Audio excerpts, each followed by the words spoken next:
All right, let's just get this out of the way for everything that we're about to talk about in this video. If you're watching and you know who I am and go, wait a minute, that guy works for Riot Games on the LCS. And you're right. And I was privy to a lot of conversations prior to this announcement being made and talking about what was going to happen potentially. So yeah, that is true. You might see some of the things I say that might agree with Riot. You'll go, wait a minute, that guy's just saying that because he's a shill for Riot and he's just trying to make it sound better. Or if I disagree, but I don't go as vehemently or fervently as the rest of the community, then it's like, well, he's pulling punches because he doesn't want to slam Riot as hard as he should or something. And you know what? Honestly, you're not even necessarily wrong. Like, yeah, I work for Riot, and like, I do have to balance this weird position of being a public figure who makes third-party content while also still appearing on the broadcast and all this stuff. That said, with this video, I do want to try to be honest, at least in the places that I do agree and the places that I think are yet to be seen and must be proven to be true. And as well as kind of acknowledge that, like, why fans feel bad right now, because I don't think the conversation and PR by Riot around this change was suitable for a lot of the people that they are screwing over in a lot of what feels like the core fan base by moving it to a time slot that they can no longer watch, despite being some of the most ardent supporters of the league throughout its history. And so I definitely want to acknowledge that and at least try to show that I'm participating in this conversation. I'm not trying to hide it or anything, but I'm walking a fine line a little bit here, and I'm just going to try and do my best to give fans something to think about moving forward. And I'm not going to reveal any new information, but at least like try and help you dig into the pieces that make the most sense and like what you should be looking for potentially in the future. So I just finished recording the video, and I will just want to put a disclaimer that I'm sorry that this is really rambly. I hope you guys can understand the difficult position it is for me, the fine line that I'm trying to walk between giving something that you will all appreciate while not overstepping on information I might know that is not public, or saying something that is going to hurt the product in the long run, or just like, you know, piss people off. Like I am still trying to be a little political here, obviously. And so finding that exact line probably made this a little bit ramblier than it should have been. And I apologize for that. I also apologize if you guys watching feel like I missed the mark at all. You know, like I'm trying my best to give answers that I think will satisfy you and raise questions and be important. And I don't know if I necessarily nailed this 100%, but I just wanted to be a part of the conversation. So I hope you guys enjoy. One thing I want to say is to just give Lance like the slightest bit of hope. And we talked about this a little bit on Hotline League last night, but the league is not dead. There's a feeling that like it's being moved here for the explicit purpose to drop viewership so then they can kill it and shoot it in the head or something. And that's just not really the reason for doing this at all. I can at least come out and say that is just patently not true. Travis talked about this a little bit about how Riot as a company has a pretty big ego, and that's definitely true. They want everything they do to kind of feel like the premiere of that X thing. If they're gonna make an animated show, it's gonna be the best goddamn animated show ever made about a video game, you know? And if they're gonna throw esports events, they want them to be really, really cool and hype. And I think for North America, the viewership has been trending down. They're trying to make something to reverse that trend, make something really exciting and new. We'll have to see if that works, but the idea that they are trying to kill it is just not aligned. Like, they don't want that embarrassment, honestly, on their hands that like this league died and failed. One of the premier regions where the game started, honestly, in North America, is where the first servers were and everything. As well as the fact that, like, I can say that just how they view global esports is that they do want to have a global feel, and it's not just going to be like, no more LCS, it's dead. No more, straight up non-existent. There will be a North American scene as long as there is a global League of Legends scene. Now, dead, I know on the internet is largely often hyperbole. So, you know, dead might mean just when you start the stream, you know, in January for this new broadcast time, and there's, I don't know, worst case scenario, 30K viewers or something like that. Like, yeah, people are going to call that dead. Even if there is still infrastructure and teams and players and all this stuff going on, and if you as a fan can still watch during that time, it might feel, you know, by that definition, dead. And so in that sense, I can understand why people say dead league, but I also want to say that, like, it's not like it's ever going to fully die as long as there is league esports as a whole going on. And so if you are a fan of North America and this is a scary time for you, trust me, it's a fucking scary time for me. All right, I've been here and watched every single LCS game ever since the beginning. I was watching in season 2, most of season 1 as well. You know, like, before LCS was a thing, I've been around. It's now my full-time job. I care very, very deeply about the success of this. And so on that sense, like, yes, I feel, you can imagine, very similar to how you feel, whether it be the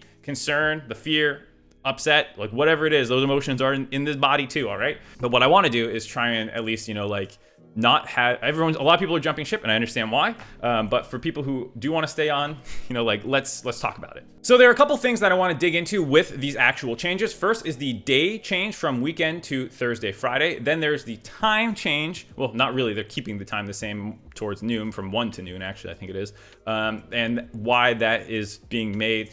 Then there is the overall like ecosystem philosophies, which I guess tie into those two as well. But then also like Valorant has kind of been like this extra little sprinkle of drama thrown on top. So we'll dig into all three of those kinds of topics. So the first thing is moving from weekends and kind of overlapping with the LEC and moving to weekdays. Now, the big reason that they are making this is a lot of data that they've said they've been collecting over the last year. And I think you'll find that a lot of the reasons given are very much data-driven reasons, which can sometimes lead to the right decisions that feel often terrible for the people who are being misplaced by said data-driven decision. And so I think in this case, this marketing and conversation around it being so data-driven has sometimes made this feel worse for the fans that are being affected. And I will say also that this first article that came out was very much targeting the global broader ecosystem, and I can understand not wanting to have a big pandering like, hey, NA fans, here how you feel about it, because, you know, for LCK there were some changes I know some people weren't super thrilled about either over there, and you know, that's for that community to discuss. I'm not on the know about how like LCK fans feel about that right now, but you know, we did get the later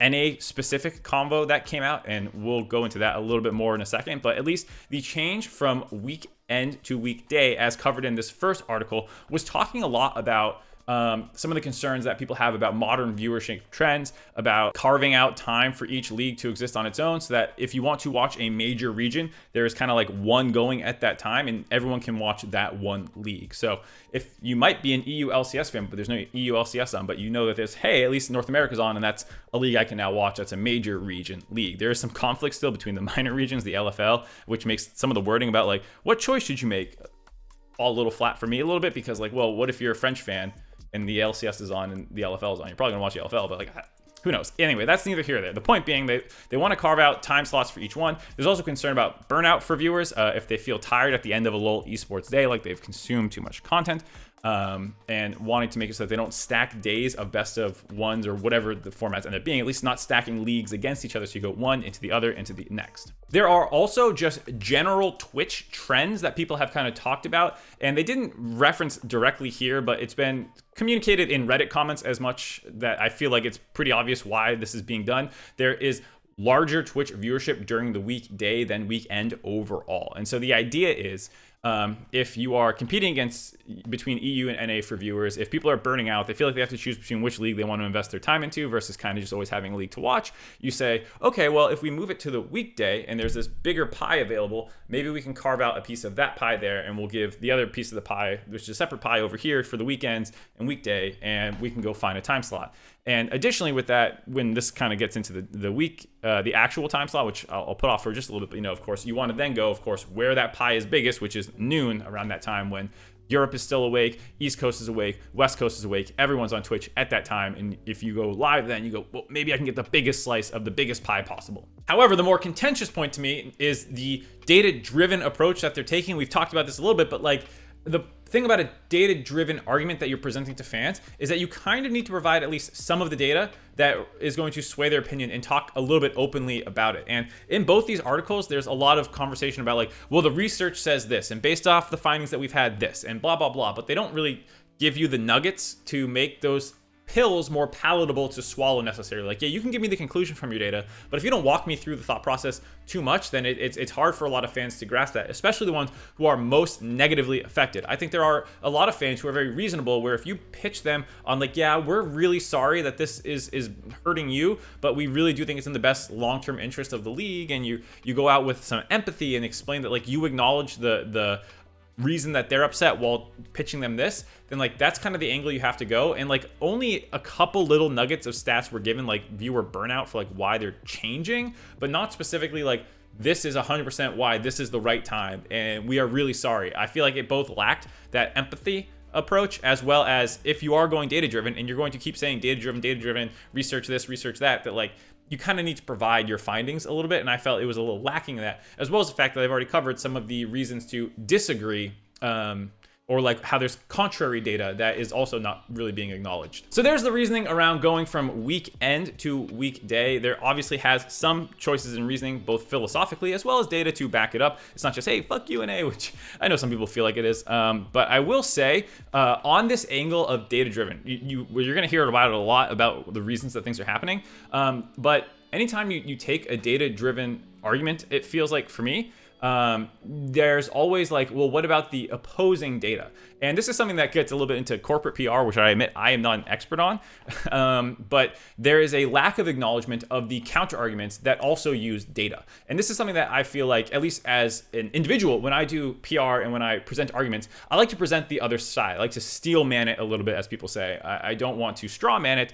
And by at least acknowledging the other side and at least some of its talking points, you then, if you disagree with it, hopefully find common ground to the average viewer. I know the art of finding common ground is not the strongest it's ever been on the internet these days, but I do think it's important, at least for if you're a fan who's pissed off right now, to be like, hey, here are some of the things that you're probably concerned about. And I don't feel like Riot attempted to do that at all. It kind of just felt like, this will be great, more people available. And then you're like, well, but I was just screwed over, and like, how am I supposed to feel? And they didn't really, one, acknowledge like the damage that was potentially being done, as well as things that happened previously in the past that gives opposing data to the ones that they're pushing now. For example, there's been a lot of times that esports have been on during the weekday. And in this article, they kind of say over the last year, I'm looking at LPL, LCK, and some of the VCT stuff during the weekday, they feel like the weekday can support esports. There are a couple things around the data that I don't think were fully explained, researched, or maybe hand waved away because they don't like where that line of logic goes. For example, viewer burnout is high at the end of the day, that they're saying that.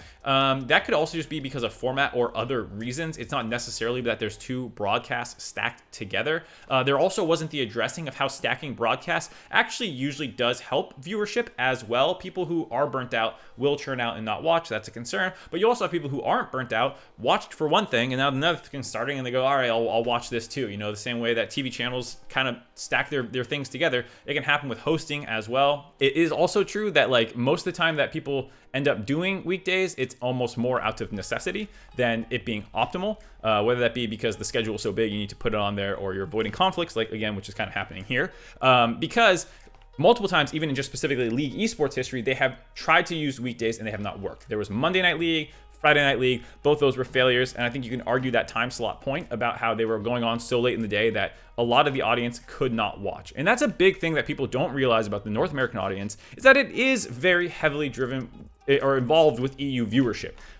Going all the way back to the start of the LCS, and this will also tie into Weekday as well, but so much of North America's viewership has also included European fans. Way back in the day, EU LCS for 2013, 14, 15, and I believe 16 ran on Thursday, Friday, and NA had exclusively Saturday, Sunday between English-speaking fans, basically. Yeah, there were the nighttime broadcasts of OGN and those kinds of things, but like during the day for when most people are awake, it was just NA. And so, of course, viewership was significantly higher when European fans did not have to watch, only could watch us and didn't watch EU LCS and then fuck off because they got their fill of League esports on the weekend. So NA was given kind of this favoritism, and it honestly was kind of favoritism, because back then there was also internally in the office kind of this political rift going on between EU and NA, EU kind of feeling like they were the redheaded stepchild, not given the resources that they felt like they deserved or the same opportunities that North America got. And that was a bit of a tension point during those times.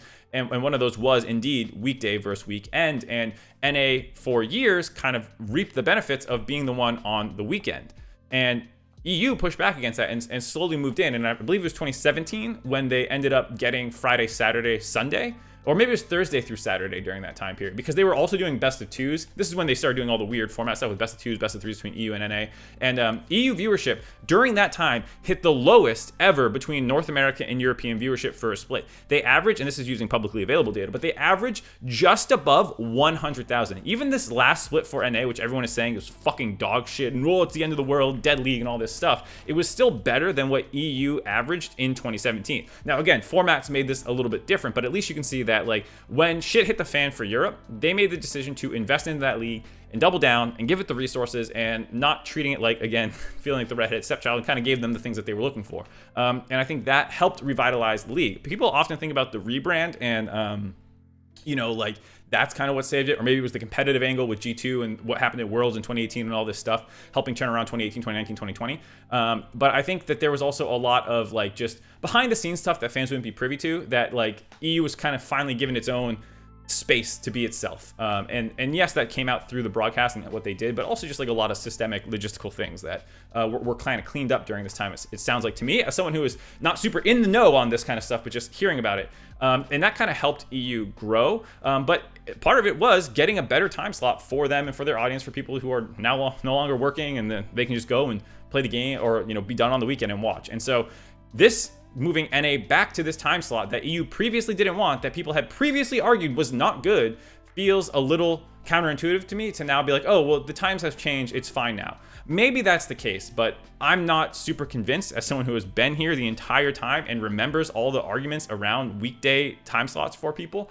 So I am hesitant still. Like I said, I'm not going to agree with every single choice that Riot made here. The data that they do present is true, and I acknowledge that there is reasoning and stuff like that, but there's these other kind of counter arguments that have not been acknowledged. And again, this is maybe the PR angle from a company, which is like, just don't give your opponent ammo, versus me, where I individually like to say like, hey, here's some other stuff to consider. And they didn't really argue about that. Just to address another thing that the community is talking about, they're saying, if we are moving to weekdays anyways, why not experiment with this format a little bit more, go to best of three, spread it out across the days, and broadcast, best of threes, 2 of them a day, every day of the week, or something like that, And the reality is that turning on the lights and running the league itself has a cost.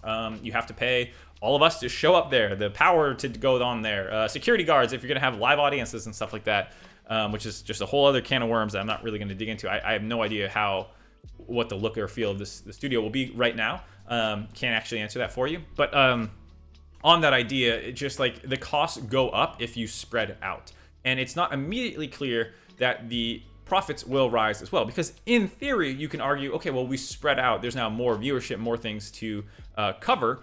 That means that there's more time for ad revenue, and there's more time for sponsorships or something like that. But it really depends on the structure of the contracts, and I assume those are not really built out that way. This is something where, again, like, I would be willing to see. I'm sure best of threes sometimes leads to higher viewership in some situations and leads to lower in others. The nice thing about a full day best of one is that just strictly in terms of viewership, and again, maybe fans don't really love this, but it does seem to have worked so far, is that the valleys don't end up that much lower than the peaks, and the peaks can still be pretty good. So as a result, it's much more likely that someone goes, this game, I don't really care about it, but I'll just leave it on the background while I wait for the next good game to start, and they play a league game or something. Whereas if it's a full best of three of a not great team, they go, I'll just come back in 3 hours, and they close out completely. And so that's one of the reasons that like best of threes just generally can be more dire in terms of viewership, like lower lows, higher highs, and the average tends to be better for best of ones. And I think I can understand in a situation where you are making such a big change just about the day and time, maybe that's a bridge too far to also radically change the format along with it and all the viewership trends that go there. This is basically saying, if we take what we're currently doing on Saturday, Sunday, and move it to Thursday, Friday, we think it'll actually be good. Whereas then if you're also making a format change, you're saying not only that, but also blah, blah, blah, you get the point. I can understand why these changes are not coming immediately at the exact same time, though I also know some people are just like, hey, fuck it, if you're gonna make the change, make all the changes. Moving on to the actual time slot, now that we've kind of covered weekday versus weekend, some of the pros, some of the concerns, this was, I think, the most contentious one. A lot of people online said like, oh, well, I can understand moving weekend to weekday, which again, I even think I'm one of the few people who still is kind of pushing back against even that idea. But the time slot itself is one that has been very contentious as well, because it's going to move to noon on the weekday, when if you're a student, you can't watch if you're on the West Coast. If you are working 9 to 5, can't watch. If you have extracurriculars after school or something, very difficult. It's hard to find a certain subset of group of people who can very easily watch these games. I was speculating, joking on Hotline League last night, like, well, I guess East Coast high school students who don't do any extracurriculars can just like finish and go home at 3 p.m. right away almost, and maybe catch the whole day of games. And obviously this is heavily targeting European fans as well. The scheduling of which games happen when was also something that just leaked on Monday, and it was something that a lot of fans I think were clinging on to, that like the best games would happen later in the day to help North American fans. But if you are going this pie chart route like I'm talking about, like it makes sense to throw those immediately as early as you can to, one, catch the European viewers' interest before they fall asleep or decide to do something else for the rest of the night, as well as the fact that like the way Twitch broadcasts work is it's very important to try and get viewers in quickly and have them stay in. It's something that is always true. It's why hosting so powerful is like viewers sometimes leave it on a second monitor and forget, or like go up and do something else. And so you really do want to capture as many eyeballs basically as quickly as you can. And then you do want to maintain them. You don't want to front load the broadcast because then people will leave. You want to keep good entertainment throughout the broadcast, obviously, and it will peak and dip as games end or whatever. But if you are going to start with stinkers every day, games 1 and 2, to target the North American audience specifically, then the question is like, why not just start later in the day? And so I think while I am very concerned about the start time, I do agree with the overall philosophy that if you really do think that this is the best start time, then yes, put some of the best games right out the gate right away. That does seem to align with everything that I kind of know about Twitch broadcasting and like what makes the most sense for live streams for esports. Now, obviously, you want to there's a natural ramp that happens just like in a lot of esports, like as a bracket goes on and stuff like that, or like a best of 5 gets tenser as the series goes. But like those are more like artificial necessities of the structure of what's happening more than like what you should be doing for your broadcast. You do want to get people hyped pretty quickly. You do want a little bit of a lead in time too for people to discover that it's live, but when they click in, you want something interesting to be happening so that they actually stay and you retain those viewers once you get a decent click-through rate of like, hey, this is on. And so that's why it's important to have interesting things going on right away. A final thing I'll say on this is I do think European fans are very important for the health of NA's viewership. This is something that is not talked about back in the day when we had those huge numbers. Everyone's like, why can't we get those numbers anymore? Why can't, we should get those numbers. We should try and get back to 300K average concurrence. And again, it's because the European fans were forced to watch us back then. I also think, to be fair, I think North America was more interesting than Europe back then by quite a bit. Every team had some huge, larger-than-life personalities. Voyboy, Scara, Saint Vicious, obviously the CLG with Hotshot or Chowster or Doublelift, TSM, there were just like a plethora of really interesting personalities to follow kind of through what was an 8-team league then. Like more than half of your teams had some personality that streamed and you had a really strong connection with. I do feel like in that sense, it's not quite as powerful as it was then, but that's why a lot of European fans did like watching us, and we can try and recapture them from that angle. But it's also worth noting that, again, EU wasn't playing then. So even if you were more of a European fan than an NA fan, you may as well have watched then. And that's why I think it is important now to kind of keep those people in mind, that there are European fans that you want to make sure can still watch, because it does absolutely matter for the overall raw viewership number. The final nugget I'll throw into this is that you can talk data all you want, but sometimes the data does not accurately capture the true phenomenon that is occurring. And I think this is something that happens all the time in big companies, is they just want to cast the widest net as possible to capture the most fans, and you forget how important core fans are. There's a reason that core gamer started to become a bit of a meme. It got ridiculous, but like the idea that like this is targeted towards these people, or like this is our demographic. Like you can envision who this person is and who they're supposed to be, and they will, if you satisfy your biggest fans and give what will make your biggest fans happy first, and then worry about the second level or the third or that net. If you can keep your core fans happy, they will also help you cast that net. They will become ambassadors for your product. So the big problem with this for me is not just like, okay, you can tell me that the numbers are all right, and maybe they are all true. Even like, and you can walk us through, hopefully in the future from Riot, about all the reasons that this makes the most sense. You do still have to kind of answer this more, I guess you could argue, philosophical approach of you are hurting a lot of the people that were your biggest fans. I can't say the number of times I've seen on Reddit, DMs, just tweets, like people who have said that like, I've watched every day for the last 5 years, 10 years, and I can no longer watch. This sucks. And these are the kind of people who were a lot of times the most vocal proponents of not just League in North America, but North American League in North America. There will be a lot of maybe European eyeballs on the league that previously weren't watching because it's at a nice time slot for them now. But are they really fans of North American League, or do they just want something to watch? And while that might not matter immediately for viewership growth or decline, when you talk about 3 years, 5 years, who's tuning in for regional finals if it now is conflicting with Europe, who's cheering for us internationally, like if you are keeping this big pie chart but is getting things that are not really core demographics well satiated in terms of what they want to be watching, you just kind of lose them. And in the long term, that is a big concern for me, even if the initial day one viewership is not a concern. I do think this is something that we'll have to keep the finger on the pulse of from Riot to make sure that, like, hey, your North American actual audience isn't being left behind. The kind of X factor looming over all of this is Valorant. They are the new players in the ecosystem, and they are getting some consideration in all the decisions being made here, given the fact that obviously Riot included them in these discussions. Now, when this news was kind of leaked months ago, people really thought it was all just because of Valorant. And I don't think this article necessarily went as hard as possible about dissuading the fact that this was heavily influenced by Valorant, given the fact that, they did include that one thing that said, hey, only 9% crossover between these games. That's really not that significant when you're talking about potentially 20-30% for just the broadcast themselves and moving time slots around. It doesn't feel like a 9% crossover is something you're really going to make decisions based on. And I think they did put that data point in there, but maybe they could have phrased it a little stronger that like Valorant is not the reason numerically we're making these choices. But I do really think that's the case, where it's not like, oh, well, Valorant,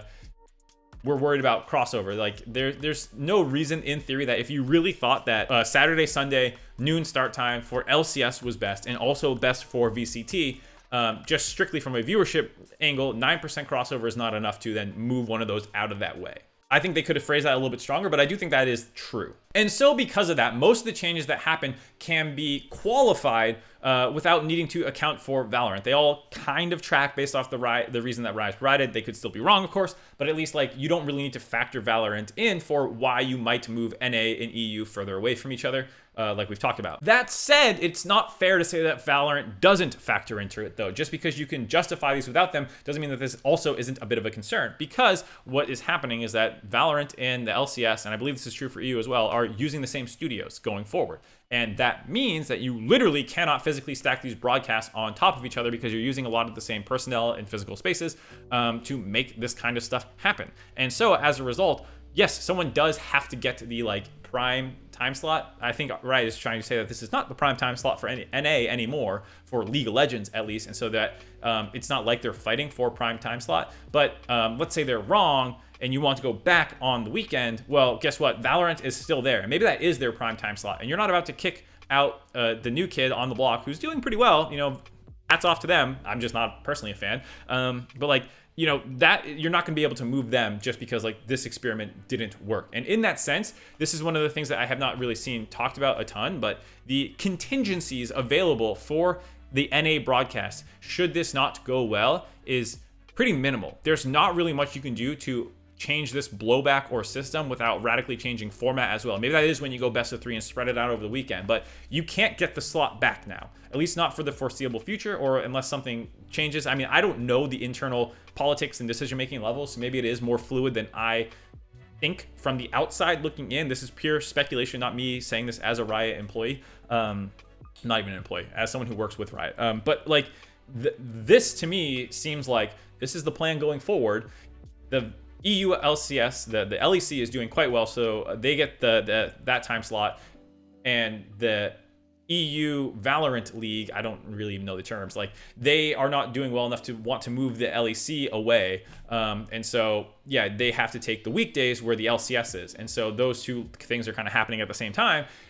For the LCS, it just wasn't doing well enough. It was already competing with EU, and it was getting moved for its own reasons, so it's easy to slot the NA Valorant in there, the VCT, but then that means, of course, for the same reasons that you don't want NA and EU in League stacked on top of each other, that's true for Valorant as well. We'll see how long that lasts, because again, that's how League was when it started as well. I don't know if people don't remember, or they just think it's no longer true because viewership trends have changed or anything. But back in the day, yeah, we fully separated broadcast days, and eventually it was decided that that was actually not better for the products. Is history repeating itself, or is it different?